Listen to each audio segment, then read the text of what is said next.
All welcome back to another new video of learn with Bhavna. हम start कर रहे हैं IGNOU assignment July 24 and Jan 25 intake session का BSc 101 introduction to sociology part 1 का question 3 जो कि आपका सेक्शन 2 में आता है। एज यू कैन सी यहाँ पे आपका क्वेश्चन 3 है जो कि आपका असाइनमेंट बी सेक्शन 2 जो भी आपको कहना है उसमें आता है। Again this question is for 250 words and it is a 10 marker question. तो ये आपको पता होना चाहिए 250 वर्ड का है, इसका मतलब ये नहीं कि आप 500 वर्ड लिख के आ रहे हो, आप अननेसेसरी अपना टाइम वेस्ट करोगे और उस चक्कर में आपके बाकी के क्वेश्चन रह जाएंगे। इससे अच्छा ये है कि जो मैंने इंपॉर्टेंट टिप्स की वीडियो बनाई आप वो जान लो, उससे आपको बहुत ज़्यादा हेल्प होगी। अगर आपको अपने मार्क्स इंप्रूव करने हैं तो सिर्फ वर्ड से वो आपके मार्क्स इंप्रूव नहीं होंगे इग्नू में, बिकॉज इग्नू सिर्फ वर्ड्स नहीं देखता कि आपने कितने वर्ड्स लिखे, कितना बड़ा चौड़ा आंसर लिखा है। इग्नू में दैट डजंट मैटर। इग्नू में और भी बहुत सारी चीज़ें जो आपके यहाँ पे PDF में भी मेंशन्ड है। एज यू कैन सी यहाँ पे कुछ इंपॉर्टेंट टिप्स इन्होंने खुद दी हुई है, प्लान, ऑर्गेनाइज एंड प्रेजेंटेशन। बाकी जितनी भी इंपॉर्टेंट चीज़ें मैंने इंपॉर्टेंट टिप्स वाली वीडियो में बता दी है। अभी देखो लिंक यहाँ पे टॉप कॉर्नर में आ रहा है राइट साइड, तो वो आप वीडियो ज़रूर देख लें एंड उससे आपको बहुत ज़्यादा हेल्प होगी। और आप मुझे कमेंट करके बताना कि how did that video help you guys. Right, अब ये रहा हमारा इंपॉर्टेंट चीज़ों की बात जो मुझे आपके साथ शेयर करनी थी। अब हम स्टार्ट कर देते हैं हमारा क्वेश्चन जो कि बहुत सिंपल है, बहुत बेसिक है। ऑफ कोर्स ये हमारा पूरा कोर्स, ये चैप्टर ही काफ़ी ज़्यादा सिंपल है। Now we are talking about diversity of culture in India. When we talk about India's culture diversity, तो ये अपने आप में एक बहुत डिफाइनिंग फीचर है इंडिया का, जहाँ पे डिफरेंट लैंग्वेजेस है, रिलीजन है, ट्रेडिशन है, आर्ट है, क्यूजीन है एंड फेस्टिवल्स है। हमें डाइवर्स एंड डिफरेंट सारी चीज़ें जो हैं वो हमें देखने को मिलती है। और यही जो डाइवर्सिटी है, यही जो डिफरेंसेस है, उसके साथ जितने लोग इतने प्यार से एक साथ रहते हैं, यही इंडिया का एक रिच सोशल फैब्रिक क्रिएट कर देते हैं, जिसकी वजह से हमें प्लूरलिज्म देखने को मिलता है। मतलब कि प्लूरलिज्म मतलब कि डिफरेंट रिलीजन के, डिफरेंट लैंग्वेज के, डिफरेंट बिलीव्स के लोग एक साथ रह रहे हैं, बट वो एक साथ कितने प्यार से रह रहे हैं। दो चैलेंजेस में बहुत सारे, गवर्नेंस में, सोशल कोहेजन में, but still people are living together and it gives a rich social fabric to India. ना फर्स्ट ऑफ ऑल जो बहुत ज़्यादा प्रोमिनेंट चीज़ है दैट इज़ लिंग्विस्टिक डाइवर्सिटी।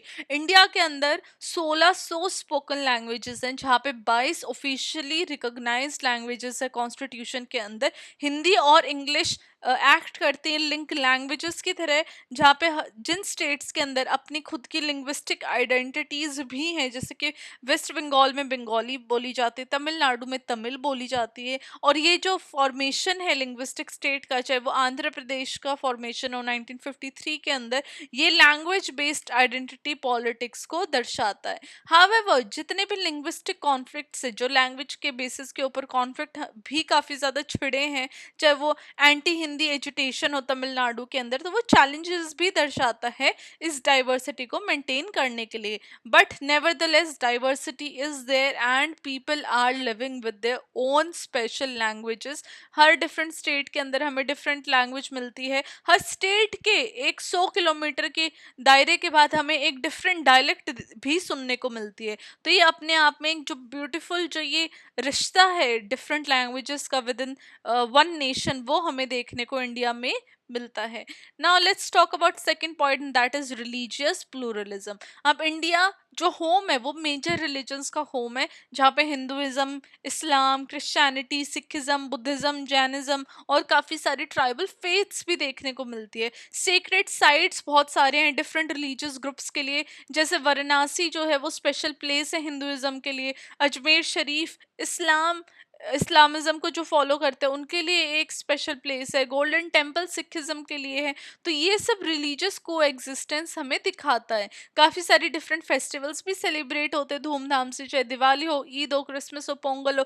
ये सब जो इतना ज़्यादा ये यूनिटी इन डाइवर्सिटी है, ये ऑफ कोर्स यूनिटी को प्रमोट किया जाता है, बट जो रिलीजियस कॉन्फ्लिक्ट है वो कई बारी इस सोशल हार्मनी को, इस एकजुटता को, इस यूनिटी को, इस प्यार को कहीं ना कहीं खराब कर देता है। ये जो तालमेल है ये कई बारी खराब होता हुआ भी दिख जाता है। ना third is social and caste diversity. Caste system ने हिस्टोरिकली इंडियन सोसाइटी को शेप किया है।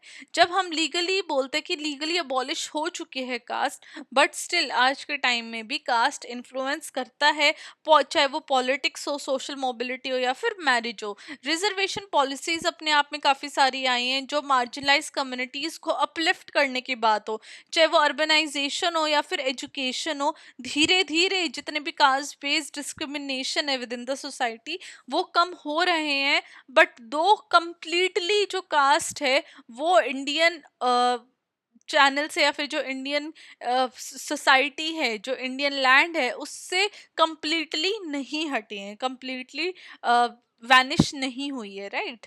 ना fourth is cultural diversity in art and cuisine. अब इंडिया की जो आर्ट है, चाहे वो भरतनाट्यम हो जो तमिलनाडु से निकली है, कथक नॉर्थ इंडिया से, या फिर भांगड़ा हो पंजाब का, उसके साथ साथ कलनरी डाइवर्सिटी भी अपने आप में देखने को मिलती है। नॉर्थ इंडिया की व्हीट बेस्ड डिशेस हो या फिर साउथ इंडिया की राइस बेस्ड मील्स हो, ये सब जो आर्ट्स एंड क्यूजीन है कल्चरल डाइवर्सिटी का, वो हमें दर्शाता है। अलोंग विद ग्लोबलाइजेशन ने भी इंडियन कल्चर को बहुत ज़्यादा इन्फ्लुएंस कर दिया है, जहाँ पे अब हमें ट्रेडिशन के साथ साथ मॉडर्निटी ब्लेंड होती हुई दिखती है।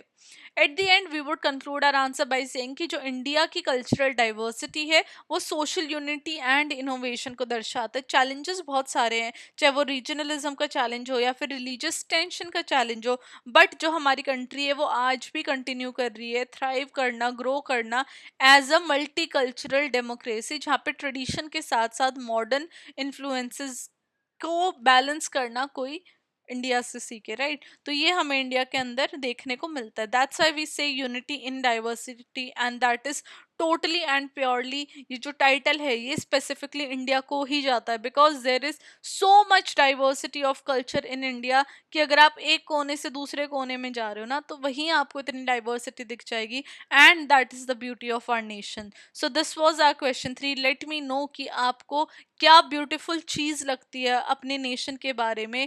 What do you like the most about diversity of culture in India, and जो आपको बाकी दूसरे देशों में नहीं देखने को मिलते। तो ये इस क्वेश्चन का जवाब आप मुझे कमेंट सेक्शन में देंगे, एंड मैं सभी कमेंट पढ़ूंगी एंड सभी कमेंट को रिप्लाई भी करूंगी। और मुझे अगर कोई कमेंट बहुत ज़्यादा पसंद आ गई तो मैं उसको लाइक करके पिन भी करूंगी। तो कमेंट ज़रूर करना, and I will see you very very soon with question 4। Till then keep on writing your assignments and all the very best for assignment writing. Bye bye.